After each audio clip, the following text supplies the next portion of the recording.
So hello everyone, welcome to the Unit 2 online class. So today we are going to discuss a concept in finance called working capital management. Maybe just in your own words, can anyone explain to me how you understand that word, working capital management? What does it mean for you?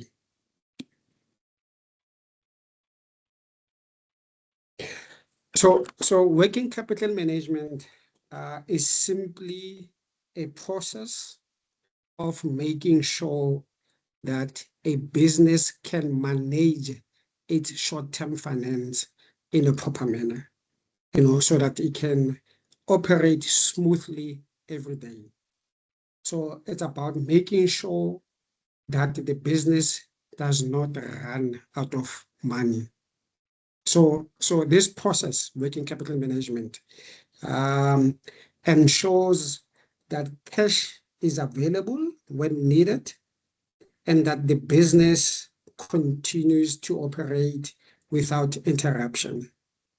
And there are three cycles or three components that we are going to look at in terms of identifying the key things that we need to know or manage so that there's always sufficient cash in the business.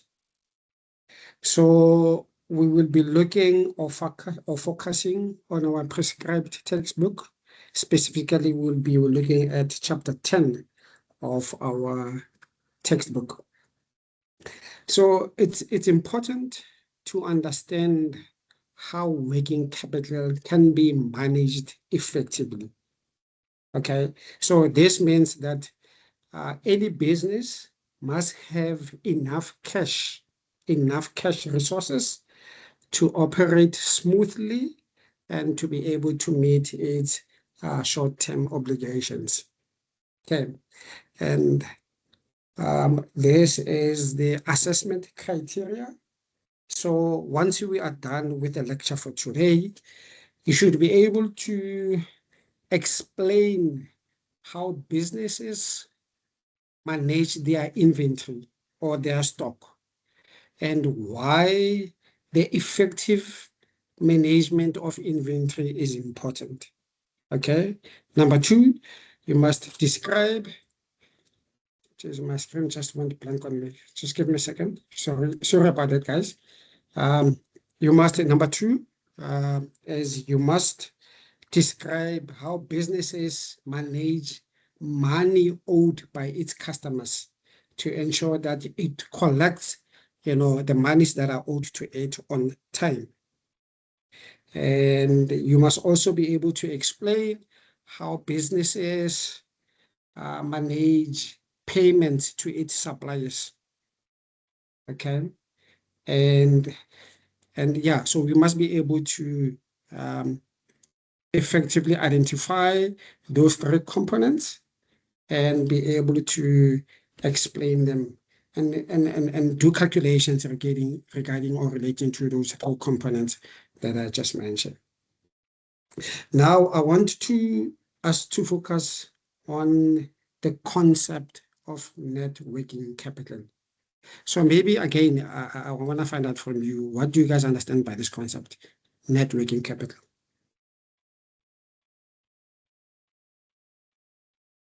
Okay, so net working capital is calculated as the difference between current assets less our current liabilities.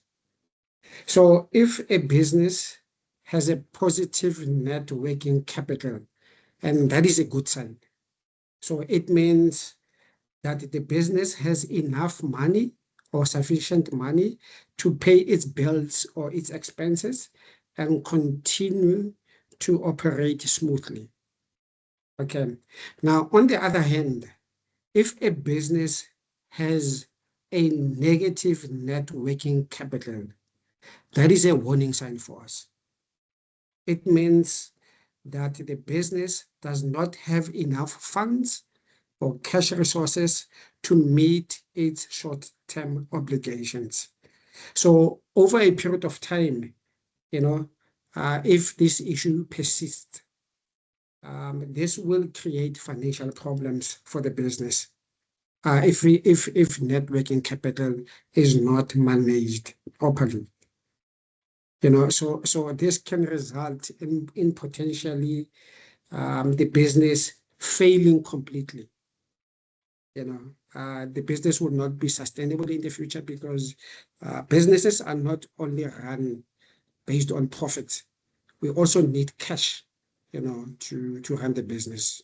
We need cash to pay our customers, sorry, to pay our suppliers, and to pay our creditors, and to pay, for the overall expenses that are incurred by the business.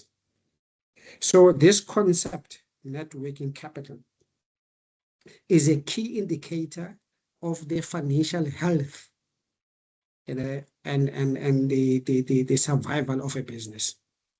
Okay. Any questions from there before I move on regarding what is net working capital?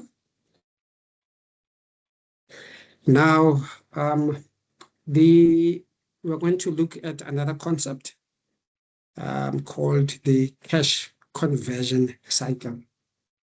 So the cash conversion cycle simply tells us how long it takes a business to turn its assets into cash for the business. So a business normally starts with cash, and that cash is used to buy inventory. Okay, sometimes we don't necessarily pay cash immediately to buy inventory. We could buy stock or inventory on credit. So there will be terms and conditions that would apply to that transaction, meaning we buy, but there is no immediate cash outflow, but we receive the inventory from the supplier.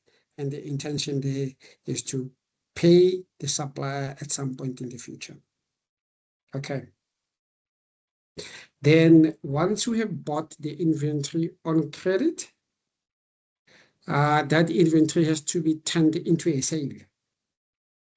Obviously we have to sell them to our clients and customers, and sometimes the sale is not for cash. We could sell inventory on credit. So that means we deliver the goods to the client, but they don't pay us immediately. And at some point in the future, we have to collect the cash from our clients or customers. So after that, at some point, for example, maybe after 30 days, we collect the cash from our customers, and we use the same cash to pay off the liability, the payables, or our creditors. Okay. Now, the cash conversion cycle measures the number of days this whole process takes, from the time we buy inventory on credit up until we sell, receive the cash from our clients, and eventually pay back the money to our creditors or our suppliers. Guys, is that making sense? Okay, let's move on. So I wanted to explain this concept in a bit more detail using this diagram over here. So now if we look at the process as a whole, the cash conversion cycle is made up of key stages or of key processes.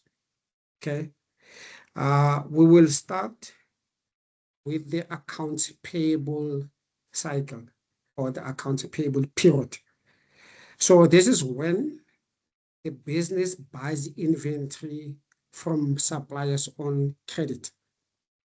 Okay, we receive the stock, but there are payment terms. For example, the terms and conditions of this purchase agreement is that we will pay the creditor 40 days down the line or 60 days down the line, depending on the terms and conditions that are agreed to.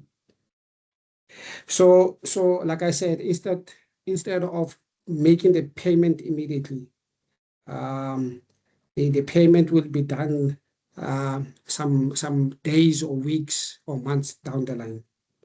So this cycle, okay, starting from the time we buy inventory, okay, up until we receive it, it's delivered to us. This cycle measures how long the business take to pay its suppliers for goods it bought on credit. So the next cycle is what we call the age of inventory period. So this period starts when the inventory is received from the suppliers, from our creditors, and it stops, or the cycle stops when it is sold to a customer. So this cycle, okay, it measures how long it takes the business to convert the inventory that it received from the creditors into a sale. So the next cycle, and when I say we sell inventory, that means we sell some of those inventory items on credit. Okay, that means some of the inventory items could be sold for cash, which is a good thing because we collect the cash immediately and we can use it for other purposes in the business. But then this cycle specifically speaks to goods or inventory sold on credit. Now, as we move on to the next cycle, which is the account collection period, the cycle starts when the business makes a credit sale and the customer is given time to pay. And again, this cycle ends when the customer actually pays the business the money that is owed to the business. So the basic idea of this cycle is that it measures the number of days a business has to wait before it receives cash from a customer after making a credit sale. Okay, now we have to close the loop. Okay, the loop happens when we collect the cash. Okay, so this is the part that completes the story. Remember that the business still owes the supplier for the goods that were bought on credit. So the business will use part of the money or part of the cash received from the customers to pay off its suppliers. And the whole cycle repeats itself again. So the aim of the cash conversion cycle is threefold. Okay. The first intention is that we must sell inventory as quickly as possible. So we don't want to hold on to inventory for the longest period because we would rather sell it and have cash on hand and use it to grow and expand the business. Okay. And the second intention behind the cash conversion cycle is that we have to, or we must collect money from our customers as quick as possible. And lastly, the last intention is to make sure that we pay our suppliers, okay, according to the agreed credit terms. And obviously here, we would want to pay them as late as possible, obviously without damaging the relationships that we have with our suppliers. Is that clear? Okay, now the mathematical formula for calculating the cash conversion cycle is represented as follows. Cash conversion cycle is equals to the average age of inventory plus the average collection period minus the average payment period. So the average age of inventory and the average collection period, those are the short-term assets or the current assets of the business. And these two, the first two here, are associated with the company's cash inflows. They are related to monies that come into the business. And the average payment period is linked to cash outflows or payments that are made to our suppliers or creditors. And this is the only negative number or negative figure in the calculation. Okay, hence the average payment period is classed as a liability. So our aim here, our intention is to analyze each of these cycles or each of these components in order to improve the cash conversion cycle. Are we clear? Are we clear, guys? Yes, sir. Yes, sir. Okay. So I'm going to speak to, so this slide over here, you can read it up on your own. So it speaks to the different components that we are going to use in our calculations. Maybe let me just go through it just for completeness sake. So there are different items that we have to use to do the calculations of the cash conversion cycle. And those different items are found from our annual financial statements, specifically the income statement and the balance sheet. So from the income statement, we are going to use the revenue figures or sales figures, including the cost of goods sold. So these are the only two items on the income statement that we are going to use to do the calculations. And also from the balance sheet, we need the opening and closing balances of the inventory account, the stock account. Number two, from the balance sheet, we also need the accounts receivable account and the accounts or the payable account. Okay, and I will show you in the next example in terms of how we use these numbers or these items from the income statement and the balance sheet to do the calculations.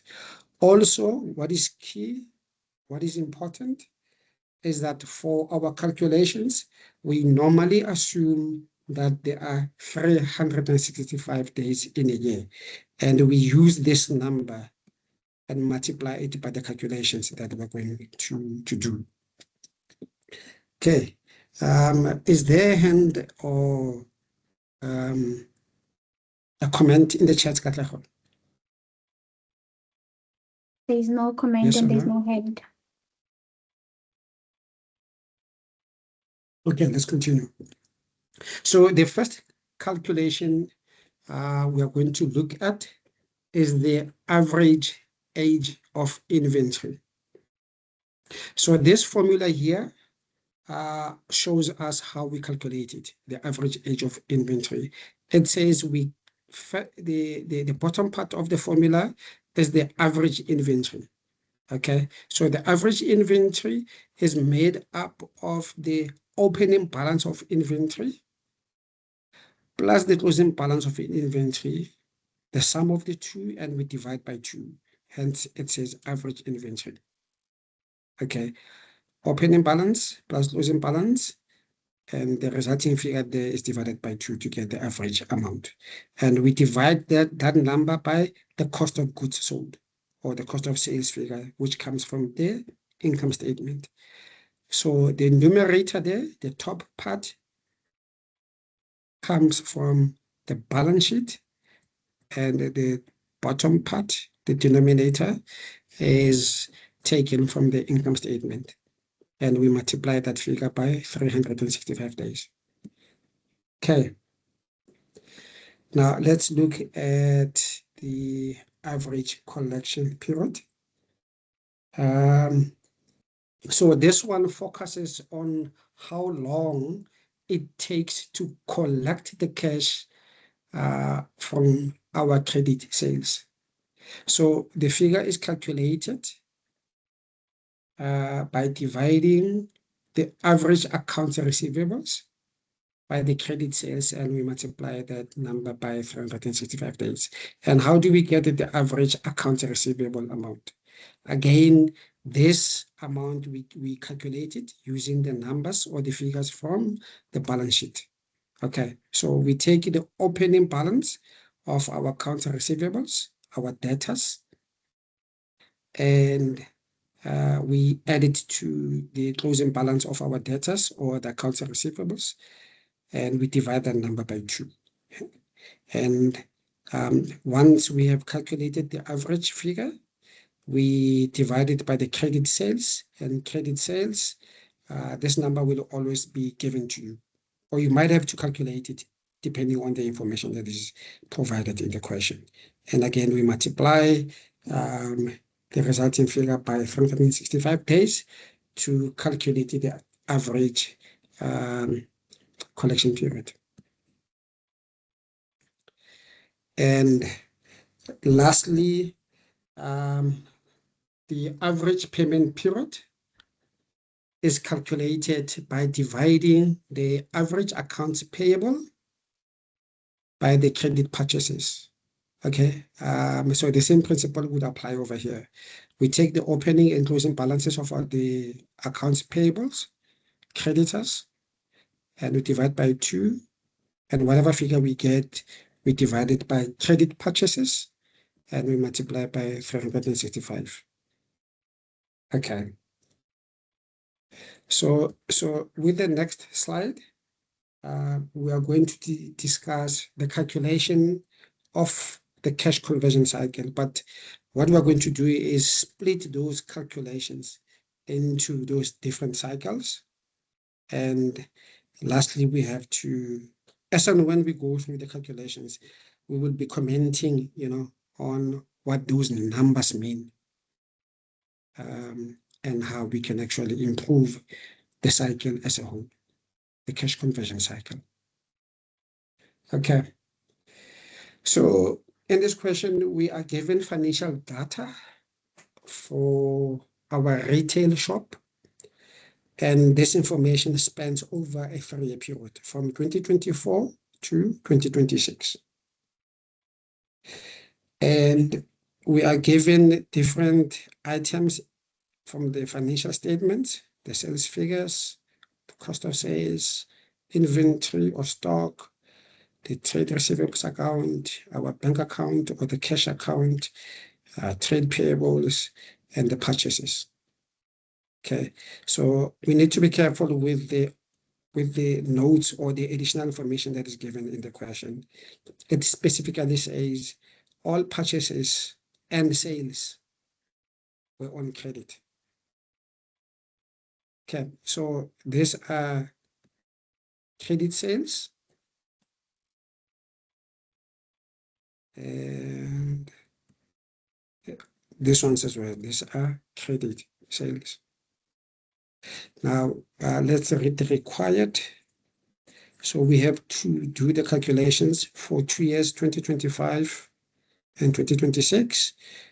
And we have to calculate the average age of inventory, average collection period, average payment period, and the conversion cycle, the cash conversion cycle. Are we clear? So now let us go through these calculations. The average age of inventory. Okay. The formula for it. So these formulas will always be given to you. Okay. You just need to know how to apply them. Okay. So it says the average age of inventory is equals to average inventory divided by cost of sales multiplied by 365 days. So now if we go back to the financial information given to us here, how do we calculate the average inventory for the year 2026?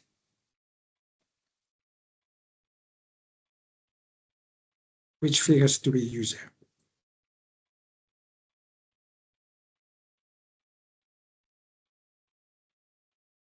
Okay, so we are going to use these figures over here.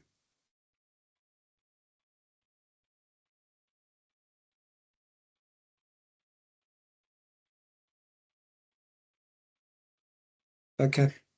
So for 2026, okay, let's start with 2025.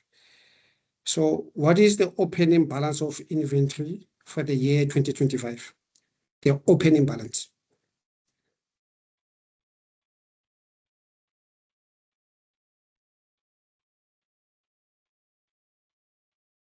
Guys, talk to me. So the opening balance for the year 2025 of inventory, or for any balance sheet account, it is the closing balance Mr. in the Marake. previous year.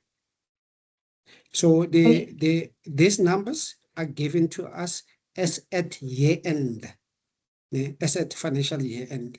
So the closing balance of inventory in 2024 is 1475. So this means that the opening balance for 2025 is the same figure, 1475. And now the closing balance for 2025 is 1720. So the average inventory for 2025 is the sum of these two figures divided by 2. Okay. 1720 plus 1475 and divided by 2. So the average inventory amount is 1597500. Now, what is the cost of sales for 2025?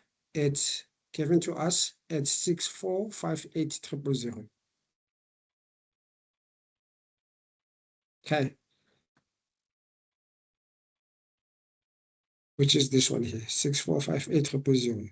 So we take the 1597500, which is the average inventory amount for the year 2025, and we divide it by the cost of sales figure for the year 2025, and we multiply that calculation with 365. So we get 90 days. Is that making sense? So do you guys want me to do the same calculations for 2026? Or are you good in terms of how the principle applies, or how we apply the formula to the required?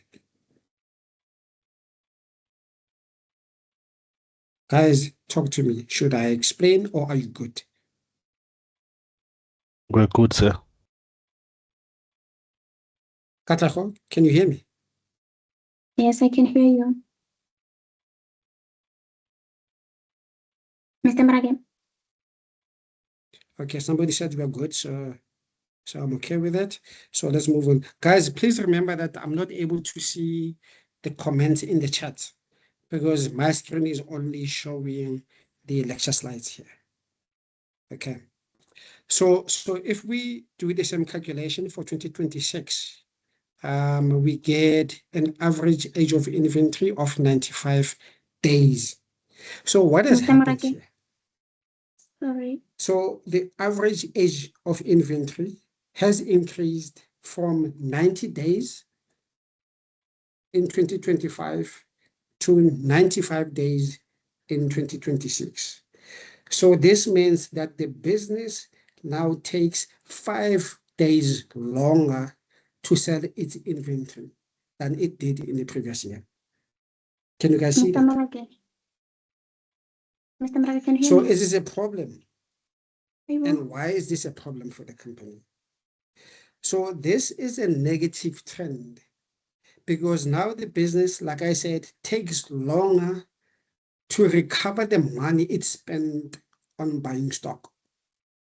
Now the stock is sitting in our warehouse or on the shelf 5 days longer in 2026 as compared to 2025. So another problem here is that there is a risk that some inventory items may become damaged or are outdated while they are sitting on the shelf or in our warehouse. So how do we improve this situation? How do we make sure that this situation doesn't get worse or we improve it? So there's a good chance that because we're taking longer now to sell the inventory, there's a good chance that the company or the business has slow moving stock. So the business has to identify those items that are not selling as quick as they used to in the previous year, and potentially do one of the two things. They can offer discounts or run promotions to their customers. Okay, so obviously when we say discounts is if, for example, these inventory items are selling for 200 rands per item, they can sell them at cost price. If they bought them for 150 rands, they can sell them at 150 rands, which is the cost price. So the business nets zero and neither makes a profit or no loss, or it can actually add a marginal markup, just a little markup on the cost price, just to make sure that the stock gets moving. So the goal or intention here is to turn inventory into cash as quickly as possible. Are we clear? Are we all following? Yes, sir. Okay. Mr. Mrake. Now the next one is the average collection period. And the formula there is average accounts receivable divided by credit sales. Guys, again, I'm going to explain only. Okay. Yes, go ahead. Katlego wants to speak. Okay, there's someone in the chat box, and the person asked that if Is there anyone who 2024 wants is a to leap ask a year, are question they or going to make a consider comment? it? Mr. Mrake, can you hear me? Katlego, is there anyone who wants to, or has raised their hand, who wants to speak? AM, you can talk. Katlego. Mr. Mrake, I can hear you. Can you hear me? Okay, I'm going to move on. So I was saying, I will only show you the calculations for 1 year. Okay. If you understand how to do 1 year's calculations, you should be able to apply the same principles for the subsequent year, for the next year. So what is the formula for the average collection period? It's the average account receivable divided by credit sales and multiplied by 365 days. Now let's go back to the information that was given to us. Where this is our trade receivables account.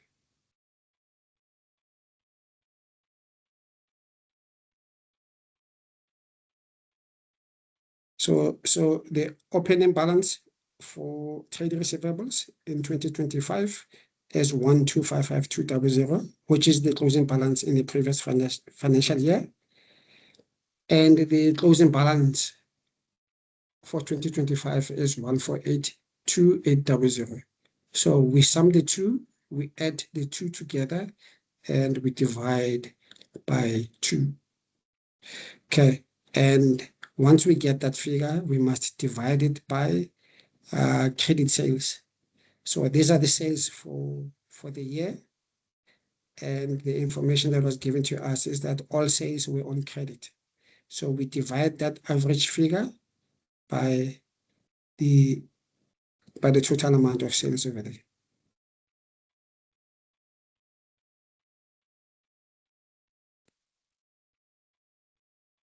Okay, so 1482800 plus 1255200 divided by 2. That gives us the average account receivables. And we divide that figure by the credit sales, which is our total sales in this case. Okay, and the final figure that we get, and we multiply that figure by 365 days to get to the 52 days. So in 2025, it took us 52 days to collect cash from our debtors. Fast forward to 2026, and we have brought that number down to 48 days. So what does this mean? Is this a good trend for us or not? Guys, come on, speak to me. So this means we are now collecting cash or our money from our debtors 4 days faster than before. Okay, so in 2025, we had, if we made a credit sale, we would collect it, the cash from the customer in 52 days. But now in 2026, that ratio or the number of days have improved. It takes us less time to collect the cash from the credit sales. So this is important. This is extremely crucial because cash comes into the business sooner or quicker. Therefore, there is money available in our business to grow or expand our business. You know, so in this calculation, in this sense, the business has made progress. So, but there is still, a room for improvement or to improve this cycle. So the one way of doing this is we can encourage our customers to pay earlier by giving them discounts for early payment. So for example, if we sell on credit and the normal credit terms is that they should pay in the next maybe 33 days.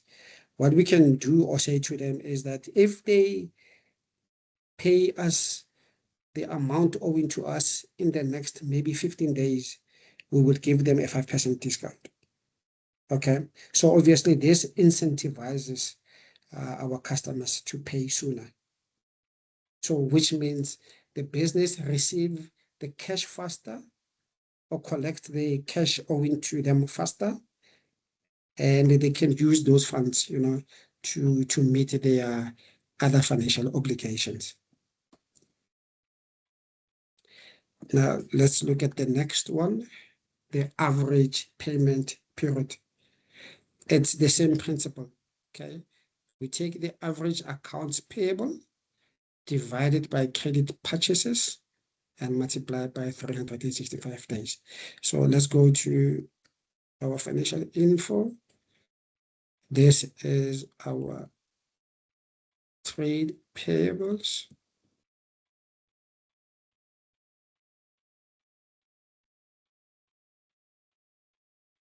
And these are our purchases. Remember, the additional info said all purchases are made on credit. So that means we're going to fully utilize these numbers here. Okay. So our average accounts payable is 712650 divided by the credit purchases and multiplied by 365 days. So in 2025, it takes us 39 days to pay our creditors from the time we bought goods from them on credit. And that the number of days have actually reduced to 88 days in 2026. Okay, so there's a marginal decrease here, but I just want to find out from you guys whether is this a good thing? Is this an improvement or not for the business?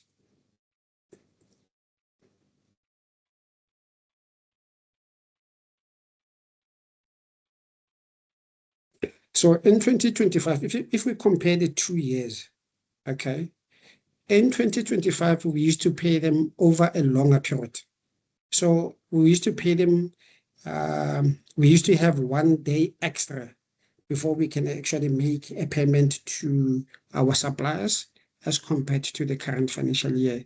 So imagine this, think of it this way.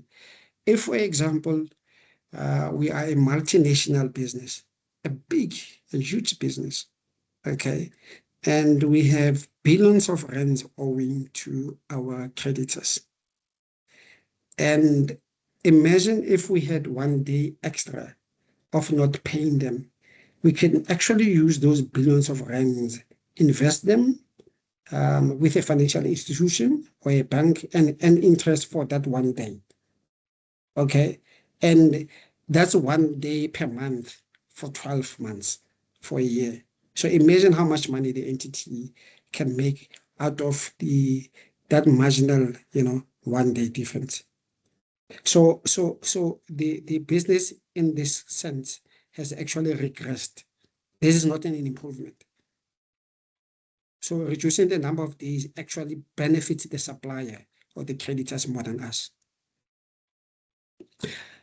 I know it's a 1 day difference, okay? And you might be thinking, but this is little, it doesn't matter. But then we need to be careful. We must look deeper. We cannot look at this number in isolation. And what I'm going to do is compare this, the average payment period for 2026, which is 38 days, against the average collection period of 48 days. What can you guys deduce out of these numbers?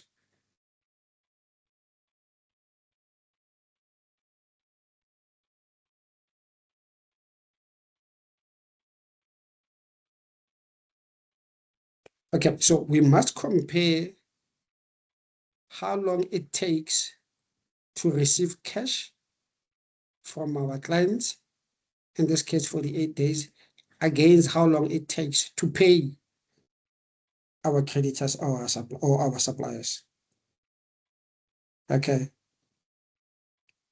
So like I said, we receive cash in 48 days, but we pay our suppliers in 38 days. So obviously there is a 10-day gap here. And what does that gap mean, that 10-day gap? It means that the business is paying suppliers 10 days before receiving cash from customers.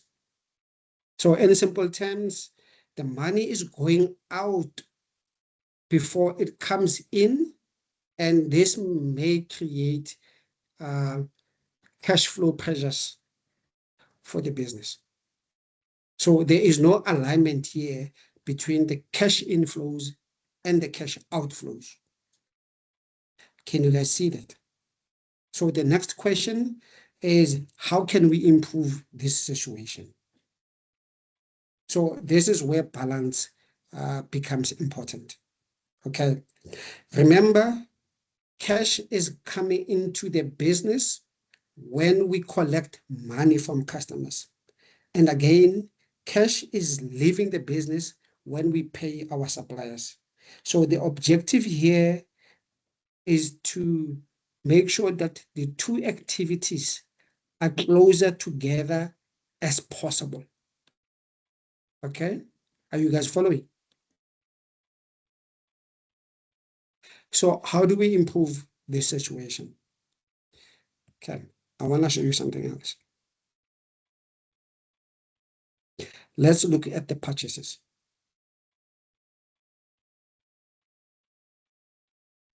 Okay, purchases and something else. Yeah, let's look at the purchases and our creditors balances. What are you seeing? What is the trend that you guys are seeing over there?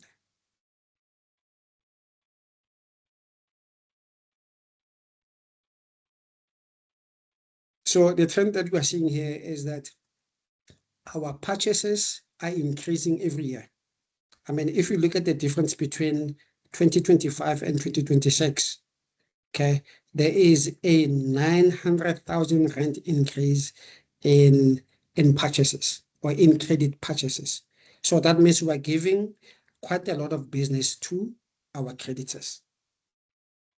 Okay, so this is also seen in the creditors account. It is also gone up. Can you guys see that? So this gives the business buying power or negotiating power.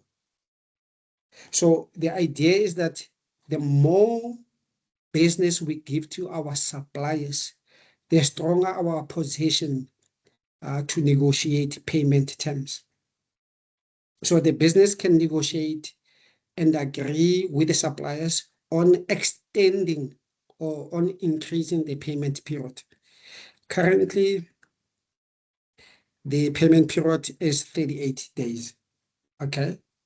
So in order to match the average collection period, we can use our buying power, okay, with the creditors or suppliers and extend the payment period to 48 days, so that there is an alignment between the period it takes to collect cash from our clients and the period it takes to pay our creditors or suppliers. Is that making sense?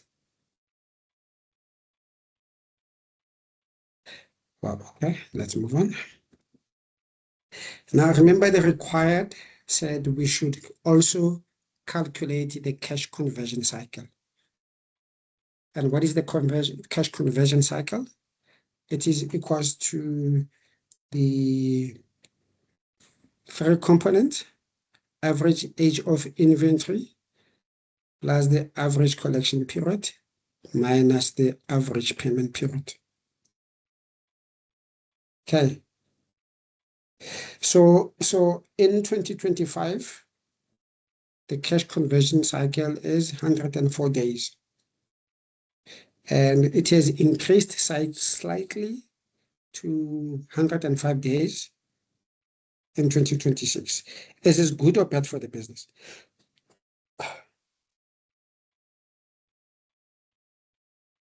It's bad for the business. Remember we said, let's go back to the definition of the cash conversion cycle, or the objective for calculating the cash conversion cycle. This cycle actually measures or calculates the number of days it takes from the time we buy inventory from our creditors, and it is a cycle made up of 3 items. Once that cycle is closed, all those 3 cycles are closed, we receive cash from our clients and customers, and we make payment to our suppliers or creditors. So that cycle, that entire period has increased by 1 day as compared to 2025. But now, in order to understand these numbers, we must look at the individual components or cycles that make up these numbers. Okay. So if we look at the business as a whole, the biggest concern at the moment is inventory management, the inventory cycle. So the priority or the key concern for the business is to bring down, the inventory days to where it was at the minimum, to 90 days in 2025. And we spoke about some of the key measures that they can take to do that. So obviously, if we reduce this number, okay, it will reduce the cash conversion cycle. And this will improve the liquidity, the cash available to the business. Okay, so that's the one thing about inventory. But here's the good news. The cash collection, or the collection of cash from our clients has actually improved. By how many days? By 4 days. It used to take us 52 days in 2025, but now we have improved, that cycle by 4 days. Now it takes us 48 days. So this means that we are collecting, or the business is collecting cash faster. Okay, so in this case, this improvement almost cancels the inventory problem. I don't know if you guys are able to see that. Okay. Now let's look at the accounts payable. Okay, so the average payment period has stayed almost the same from 39 to 38, which is not good for the business because that means we are paying faster, 1 day faster than we did in the previous year. But there's no major impact there. So guys, like I said, and I'm repeating, a business does not operate on profit alone. So the one item that makes a business run or tick is its cash flows. And the small, inefficiencies like holding on to stock for too long can have a big impact on the company's ability to pay off its liabilities or to pay off their creditors. And it also has an impact on the ability of the business to grow and scale. So any questions so far?